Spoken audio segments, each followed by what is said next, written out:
ಇವತ್ತಿನ ರೆಸಿಪಿ ಮಕ್ಕಳಿಗೆ ನಾವು ಯಾವ ರೀತಿಯಾಗಿ ಬೀಟ್ರೋಟ್ ಸೂಪನ್ನು ನಾವು ಮಾಡ್ಬೋದು ಅಂತ ತೋರಿಸ್ತಾ ಇದ್ದೀನಿ. ಮೊದಲಿಗೆ ನಾವು ಒಂದು ಕುಕ್ಕರ್ಗೆ 2 ಟೇಬಲ್ ಸ್ಪೂನ್ ಆಗುವಷ್ಟು ತುಪ್ಪ ಹಾಕ್ಕೊಂಡು ಅರ್ಧ ಬೀಟ್ರೋಟು ಮತ್ತು ಅರ್ಧ ಕ್ಯಾರೆಟನ್ನು ನಾನು ಹೆಚ್ಚಿಬಿಟ್ಟು ಹಾಕೋತಾ ಇದ್ದೀನಿ.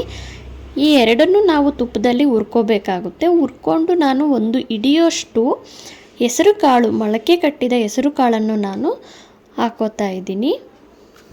ಹೆಸರು ಕಾಳನ್ನು ಸಹ ನಾವು ತುಪ್ಪದಲ್ಲಿ ಹುರ್ಕೊಂಡು 4 ಕಾಳು ಮೆಣಸನ್ನು ಹಾಕ್ಕೊಂಡು ನೀರು ಎಷ್ಟು ಬೇಕೋ ಇದು ಬೇಯಲು ಅಷ್ಟು ನೀರನ್ನು ನಾವು ಸೇರಿಸಿ ಕುಕ್ಕರನ್ನು ಕ್ಲೋಸ್ ಮಾಡಿಬಿಟ್ಟು 4-5 ವಿಷಲಷ್ಟು ನಾವು ಕುಕ್ಕರನ್ನು ಕೂಗಿಸ್ಕೋಬೇಕು. ಕೂಗಿಸ್ಕೊಂಡ್ಮೇಲೆ ಇವಾಗ 4-5 ವಿಷಲು ಆಗಿದೆ. ಇವಾಗ ನಾನು ತೆಗಿತಾ ಇದ್ದೀನಿ. ಚೆನ್ನಾಗಿ ಬೆಂದಿದೆ ಇದೆಲ್ಲ ತರಕಾರಿ.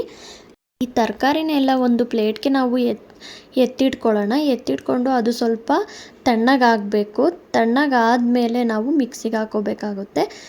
ಈ ಕಾಳು ಮೆಣಸನ್ನು ನಾನು ಒಂದು 4-5 ಕಾಳು ಮೆಣಸು ಹಾಕಿದ್ನಲ್ಲ, ಅದನ್ನೇನು ತೆಗಿಯೋದು ಬೇಡ, ಹಾಗೆ ರುಬ್ಕೊಳ್ಳೋಣ.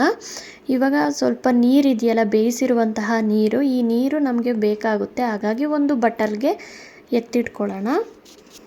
ತರಕಾರಿ ಎಲ್ಲ ತಣ್ಣಗಾಗಿದೆ. ತಣ್ಣಗಾದ್ಮೇಲೆ ಒಂದು ಮಿಕ್ಸಿ ಜಾರ್ಗೆ ಹಾಕ್ಕೊಂಡು 1 ಇಂಚಷ್ಟು ಶುಂಠಿಯನ್ನು ಹಾಕ್ಕೊಂಡು 2 ಎಸಲಾದರೂ ನಾವು ಬೆಳ್ಳುಳ್ಳಿಯನ್ನು ಹಾಕ್ಕೊಂಡು ಚೆನ್ನಾಗಿ ಸಾಫ್ಟಾಗಿ ಪೇಸ್ಟ್ ಮಾಡ್ಕೋಬೇಕು. ಪೇಸ್ಟ್ ಮಾಡಿಕೊಂಡು ಎತ್ತಿಟ್ಕೊಳ್ಳೋಣ.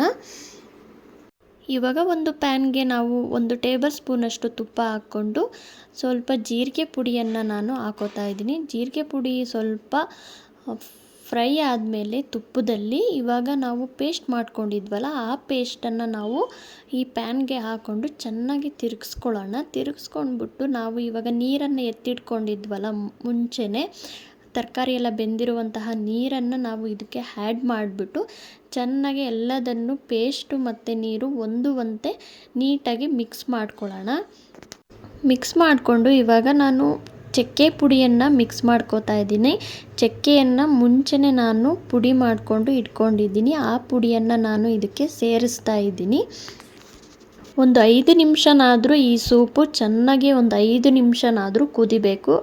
ಇವಾಗ ನೋಡಿ ಕುದೀತಾ ಇದೆ. ಸ್ವಲ್ಪ ಹಾಗೆ ಗಟ್ಟಿ ಆಗ್ತಾ ಇದೆ. ಜಾಸ್ತಿ ಗಟ್ಟಿನೂ ಇಲ್ಲ, ತುಂಬ ತೆಳುವಾಗೂ ಇಲ್ಲ. ಇವಾಗ ರೆಡಿ ಆಗಿದೆ ಸೂಪು. ಬೀಟ್ರೋಟ್ ಸೂಪು ರೆಡಿ ಆದಮೇಲೆ ಒಂದು ಬಟ್ಲಿಗೆ ತಣ್ಣಗಾಗಲು ಎತ್ತಿಟ್ಕೊಳ್ಳೋಣ. ಈ ಬೀಟ್ರೋಟನ್ನು ನಾವು ಬೆರೆಸಿ ಮಾಡೋದ್ರಿಂದ ಸ್ವೀಟ್ನೆಸ್ಸು ಚೆನ್ನಾಗಿರುತ್ತೆ. ಹಾಗೆ ಮಕ್ಕಳಿಗೆ ತುಂಬ ಇಷ್ಟಪಟ್ಟು ತಿಂತಾರೆ. ಇದನ್ನು ನಾವು 6 ಮಂತಿಂದನೇ ನಾವು ಮಕ್ಕಳಿಗೆ ಆ್ಯಡ್ ಮಾಡ್ಬೋದು, ಕೊಡ್ಬೋದು. ಈ ರೆಸಿಪಿ ನಿಮಗೆ ಇಷ್ಟ ಆಗಿದೆ ಅನ್ಕೋತೀನಿ. ಇಷ್ಟ ಆದರೆ ಪ್ಲೀಸ್ ಸಬ್ಸ್ಕ್ರೈಬ್ ಮಾಡಿ, ಲೈಕ್ ಮಾಡಿ. Thank you.